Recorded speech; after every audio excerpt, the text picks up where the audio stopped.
Caríssimos amigos, nós vos saudamos fraternalmente. Bem-vindos às notas reflexivas que nos propomos oferecer-vos, e o Senhor nos abençoe e que sejam úteis em nosso favor. Do livro que reputamos muito bonito, O Pão Nosso, de Emmanuel, psicografia do nosso muito amado Francisco Cândido Xavier, escolhemos uma mensagem linda que diz: o amor fraternal. Ela decorre de uma nota elucidativa de Paulo aos Hebreus, que diz: permaneça o amor fraternal. O nobre educador e venerando espírito Emmanuel, tecendo algumas considerações que eu vou ter a ousadia de ler-vos, pois elas são a base da nossa reflexão. Diz assim: as afeições familiares, os laços consanguíneos, as simpatias naturais podem ser manifestações muito santas da alma, quando a criatura as eleva no altar do sentimento superior. Contudo, é razoável que o espírito não venha a cair sob o peso das inclinações próprias. O equilíbrio é a posição ideal. Por demasia de cuidado e namoro, os pais prejudicam os filhos. Por excesso de preocupações, muitos cônjuges descem às cavernas do desespero, defrontados pelos insaciáveis monstros do ciúme que lhes aniquilam a felicidade. Em razão da vigilância, belas amizades terminam em abismo de sombra. Comentemos. Repetimos o que vê-se em conta, dizemos, para sempre nos situarmos no propósito elucidativo. Somos espíritos eternos e imortais. Aportamos à existência física em quadros variáveis de evolução e trazemos connosco predisposições de vária ordem. Predisposições que seriam inclinações, tendências, hábitos, etc., anseios, desejos, muitos dos quais são mórbidos, porque decorrem do lastro viciado da alma. E, no retorno ao plano físico, o espírito nasce para usufruir da terapia que a estrutura física lhe permite e, exercitando-se para vivências cada vez mais nobres, procura nas relações humanas o cônjuge, as interações variáveis e, naturalmente, ao encontro de certas pessoas, certas circunstâncias, vêm ao de cima, por estímulo, não é verdade, essas tendências, essas predisposições.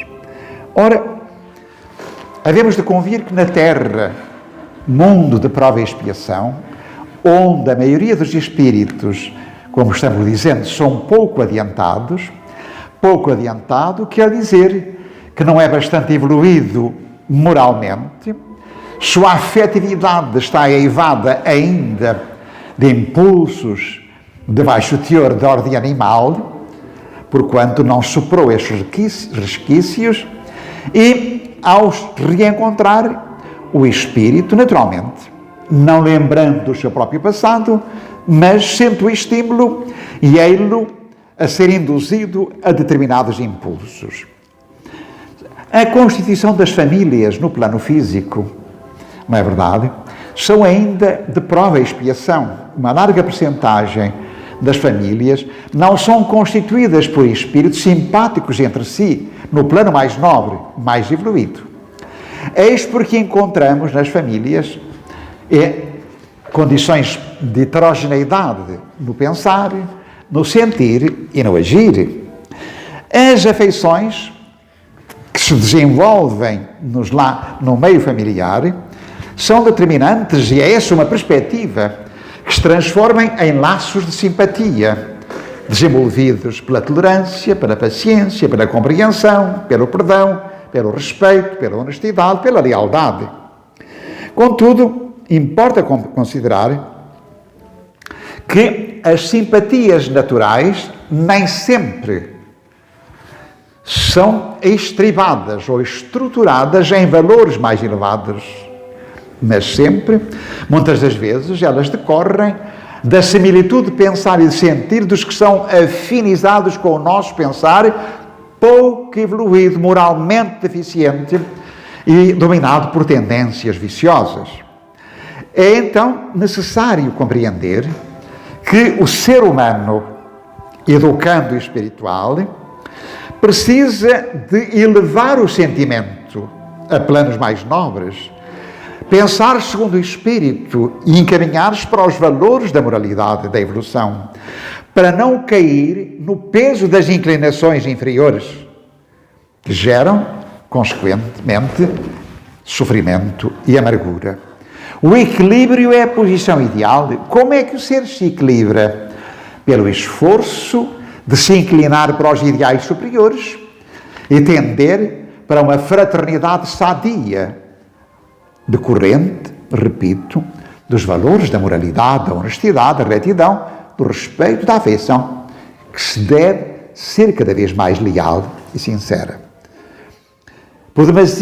Muitos pais, por carência de entendimento de que seus filhos são filhos de Deus, e espíritos que voltam ao plano físico para trabalhar a sua evolução, e que Deus lhes confia a missão de os orientar e conduzir no processo reeducativo para que triunfem das paixões, dos vícios, das misérias morais que trazem consigo, vê-se em conta, caem nos equívocos, nas ilusões, e em vez de ajudar os filhos a vencer e a combater as más tendências, estimula-nas por ignorância de si e do seu destino.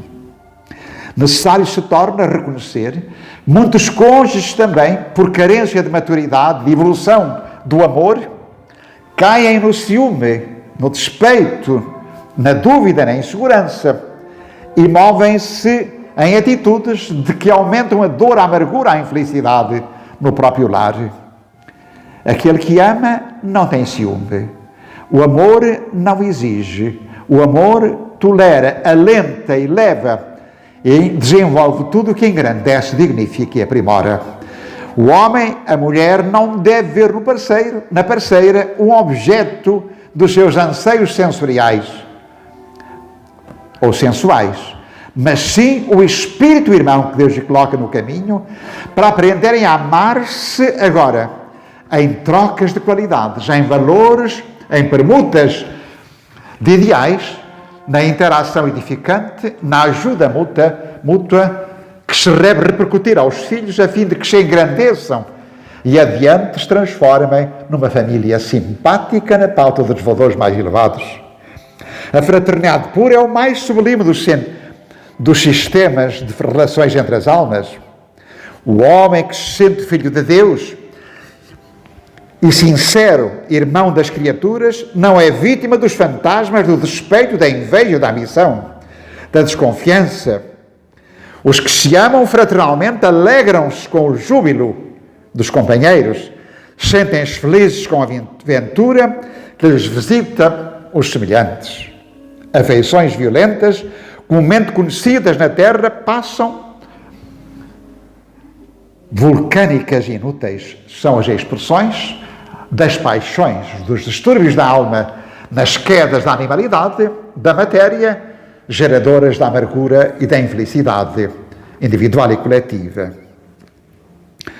Na teia das reencarnações, os títulos afetivos modificam-se constantemente, face ao progresso das almas que, compreendem o seu destino, trabalham a afetividade para que o seu querer, o seu desejar seja motivado por o bem-fazer, por o que é reto, digno e bom, a fim de que a alma se embeleze, o espírito se edifique e culmine na adoração a Deus e no amor ao próximo, fundamento da felicidade e, consequentemente, o destino eterno do ser.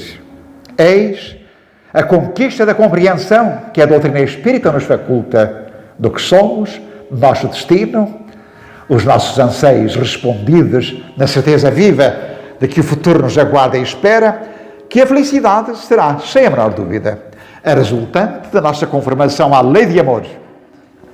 E então nosso Senhor Jesus Cristo visitar-nos-á. Vinde, porque mereceste a tua ascensão espiritual, bem desfrutada da felicidade, que é a resultante, ou melhor, o prémio que Deus concede a todos os filhos que, humildes e submissos à sua vontade, souberam expressá-la no amor aos seus semelhantes. Paz, luz e luz, bênçãos divinas de amor para todos.